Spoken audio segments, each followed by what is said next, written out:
সিকুয়েলের জায়গা আমরা রেখে গেছি। দরদ মুক্তির আগেই ট্যুর নির্মাণের ঘোষণা দিলেন পরিচালক অনন্য মামুন।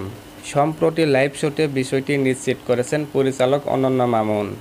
থেকে বের হবেন তখনও এমন একটা চমক আছে, বলবেন ভাই এটা কি হলো। তিনি আরও জানান, দরদ সিনেমাটি সম্পূর্ণ আলাদা গল্পের নির্মিত।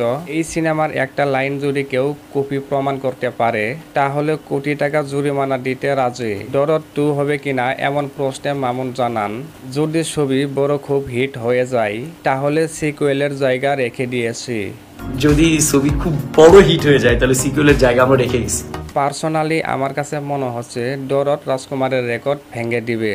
কেননা বর্তমানে সাইকো থ্রিলার গল্পে নির্মিত ছবিগুলো কম বেশি সবারই পছন্দের তালিকায় থাকে। আর দরদ ছবিটি থ্রিলার গল্পে নির্মিত। তাছাড়া মামুন কয়েকবার ভিডিও বার্তায় জানিয়েছেন, দরদ সিনেমার সর্বশেষ সিন না দেখা পর্যন্ত এর গল্প সম্পর্কে টোটাল কেউ বুঝতে পারবে না। বিগত 2 বছর যাবৎ দরদ সিনেমার স্ক্রিপ্টের কাজ করেছেন পরিচালক অনন্য মামুন। কারণ ছবিটি প্যান ইন্ডিয়ান হওয়ায় অনেক ভেবেচিন্তে গল্পটি লিখতে হয়েছে তার। বাংলাদেশের পাশাপাশি একজোটের 30 থেকে 40টি দেশে 6টি ভাষায় মুক্তি দেওয়ার কথা রয়েছে ছবিটির মুক্তির ব্যাপারে এখনো মুখ খুলেনি এই নির্মাতা। তিনি জানিয়েছেন এই ছবির মুক্তির ঘোষণা সাকিব ভাই নিজেই দিবেন। অ্যাকচুয়ালি সাকিব ভাই ডিসিশন নিবে যে দরদ কবে রিলিজ হবে।